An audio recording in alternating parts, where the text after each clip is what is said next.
दोस्तों, कहते हैं ना कि दोस्ती सही इंसान से करनी चाहिए, जो आपके दुख में पहले खड़ा हो, जो कुटिलता से दूर हो, दुष्टता से दूर हो। ऐसे इंसान से दोस्ती करनी चाहिए। आज हम सुनते हैं एक ऐसी कहानी जो सच्चे मित्र और कुटिल मित्र के बारे में पता चलेगा।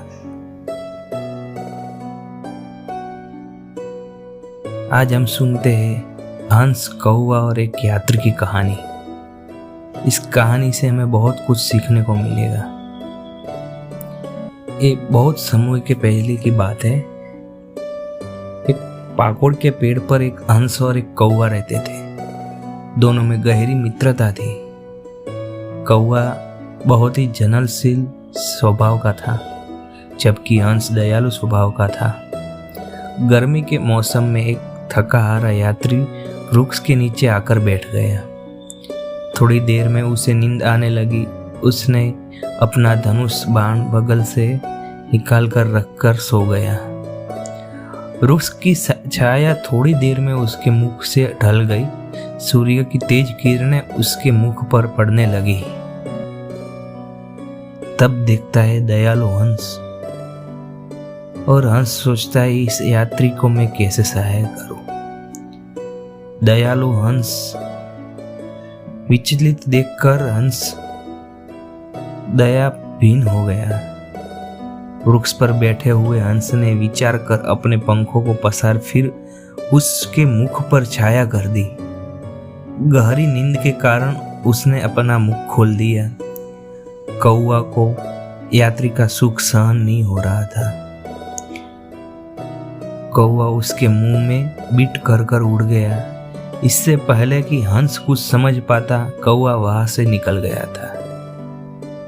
अब पेड़ पर सिर्फ हंस बचा था। यात्री ने जैसे ही ऊपर देखा तो हंस दिखाई दिया उसे। अनजान यात्री बिना सोचे समझे हंस द्वारा किए गए उपकार से अनजान था। उसने सोचा जरूरी इसी ने ही मेरे चेहरे को गंदा किया है। उसने ज्यादा सोचा ही नहीं। यात्री ने गुस्से में सोचा कि दुष्टता इस हंस ने की है, उसकी सजा इसे अवश्य देनी चाहिए। ऐसा सोचकर यात्री ने हंस पर बाण चला दिया। हंस तो जानता भी नहीं था बाण क्या था। बाण हंस के हृदय को लगकर वहां से जमीन पर आकर गिर गया। उसके प्राण निकल गए। दयालु और परोपकारी हंस को दूसरे के अपराध की सजा मिली। हंस के जीवन की भूल बस यही थी कि उसका मित्र कौवा था। कपटी कौवा के कारण हंस को अपने प्राण गंवाने पड़े। तो मित्रों, हमें इससे सीख मिलती है, हमारे जीवन में मित्र ऐसे होने चाहिए जो हर पल अच्छे स्वभाव रखे, दुष्टता और कुटिलता से बिल्कुल ही दूर हो। ऐसे मित्र चुनने चाहिए जो जिंदगी के हर एक क्षण में हमको मित्रता में आगे आने चाहिए।